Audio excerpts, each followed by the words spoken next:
This Torah class is brought to you by TorahAnytime.com. We're up to Siman Shin Chaf Sif Yud Gimel. Siman Shin Chaf Sif Yud Gimel. Doire Shalag Ragve Nechoshesh. You're allowed to step on snow with your feet, and you don't have to be worried. It says Mishnah Berurah, V'yafim Hashag Nimoach. Even if the snow dissolves, v'zav al yidei zeh, and it melts and it flows because of this leslamba. Even though we said you're not allowed to be marasik shalag, you're not allowed to crush snow, but you're allowed to walk on snow and you don't have to worry. Why? It's a davar she'ein miskaven. But the Taz says, "V'ataz kasav the kevan shedavar she'afshli zar b'zel gazur." Since it's impossible to be careful, otherwise people are going to be locked indoors the entire winter. If you're not allowed to step on snow, you're going to tell people stay indoors for 4 months. Okay, Sif Yudad Harame Rottenberg, the Rabbi of the Rosh, the Maharam Rav Moshe of Rottenberg. Rav Meir of Rottenberg, quoted in the Tashbates, Matir lahato meraglayim b'shalag, allows one to urinate on snow, v'harash haya nizar. However, his student, the Rosh, was careful. Says Mishnah Berurah, Matir lahato dum yudadar shalag b'raglav. The same way you're allowed to step on snow, one may be mato meraglayim. But the Rosh was careful. The reason you're allowed to walk on snow, it's davar she'ein miskaven, it might crush, it might not crush. However, urinating, it will certainly melt. It's not like we said in the Siftes that you're allowed to put snow into a cup even though it will dissolve. The hacha here, kiven the oven maisa, since you're doing an act, garatve, you're more actively causing it to melt. That look in the Taz is lenient, that one may be mato meraglayim v'chein al yarabah kasel hakel and loish efshel tarch, unless it's possible without a bother. Then toiv lizar, then you should try to be careful. Okay, Siv Tezvav.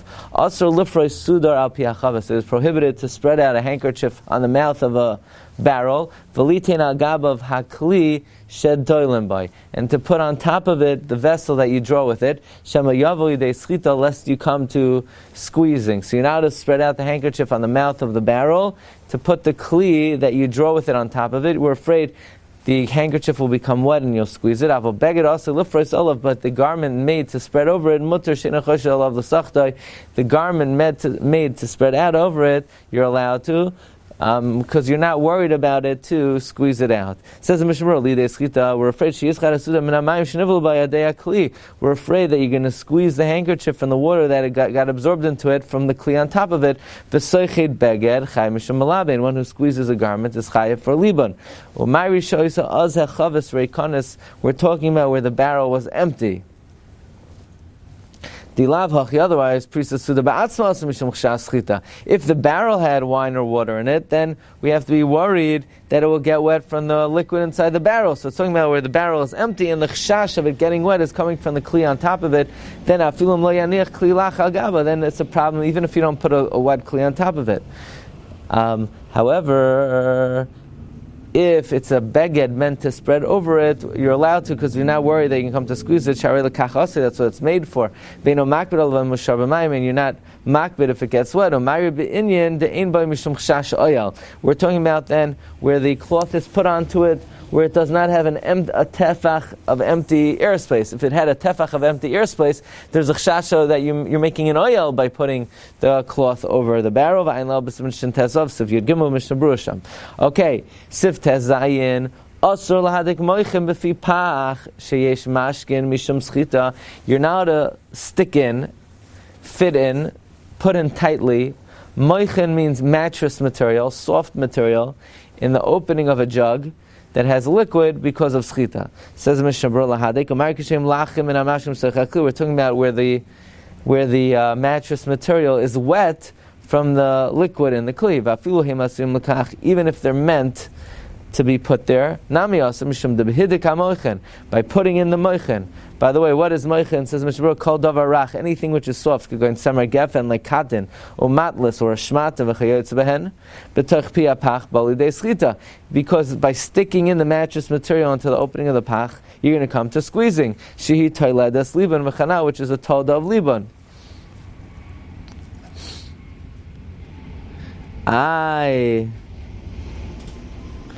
We said earlier, if it's meant for it, you're not makbid.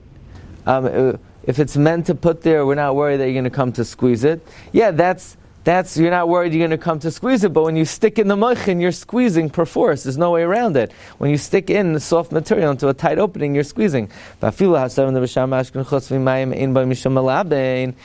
according to the poskim that hold that except for water, libun is not applicable. It's so asur to put in the mattress material.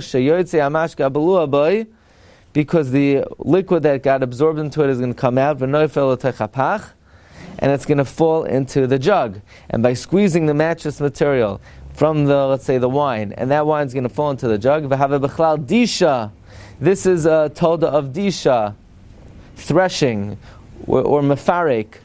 The Mishnah Berurah said earlier, the same way you can't squeeze olives and grapes because removing a liquid from a salad is disha, so too removing the liquid from the mattress material is disha. Even though there's not your kavana, it's an inevitable consequence. Sif Yud Zayin, sfoig, a sponge, in mekanchem, you may not wipe with it, unless it has a handle.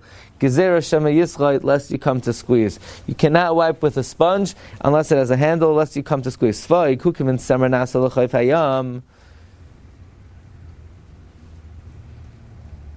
Sfoig is like wool that's made and the seashore from some kind of coral.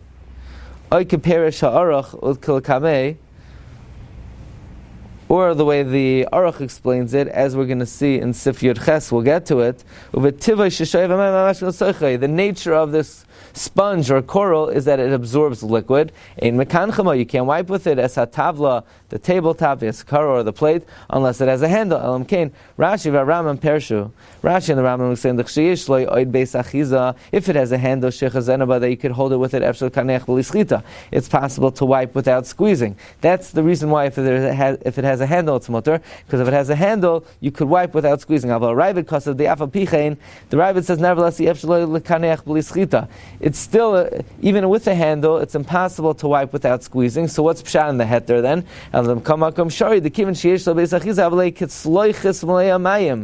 Then if it has a handle, it becomes like a plate full of water, that you could pour water from it. That somehow the Rabbi learns the heter is not that when it has a handle, you're not going to squeeze. You're going to squeeze. But if it has a handle, then it becomes like a jug. It's like a jar full of water that you could pour water from it with the handle. So it's not schita. It's just merely pouring water out of it. It's a kli. The same way, are you allowed to pour water out of a bottle? That's not schita to pour water out of a bottle. Because you're pouring water out of a clay, you're not squeezing it out. So too, a sponge that has a handle, it's like pouring it out of the bottle. It becomes like a clay, and the water you're pouring out is not schita. However, if it doesn't have a handle, you may not wipe with it, lest you come to squeeze. The Gra writes that these words are a mistake. Not lest you come to squeeze, but because of squeezing. The Gemara says using a sponge is an inevitable consequence. The Gemara says that it's impossible that you don't squeeze when you hold it in your fingers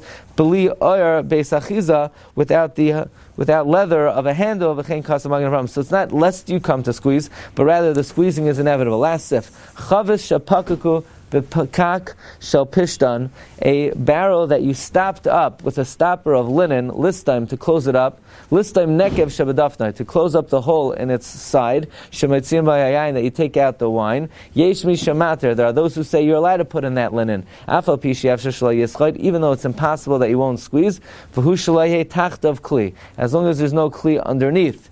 The kivan she'enonena b'schita zu, since you're not going to be nene by the squeezing, so you're putting in the cloth in the stopper, and it's for sure going to be squeezing.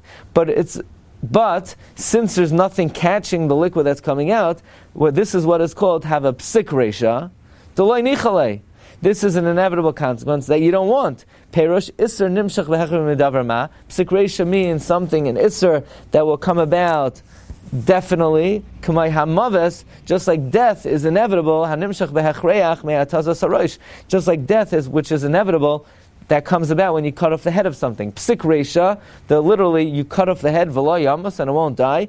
So psik reisha refers to inevitable consequence.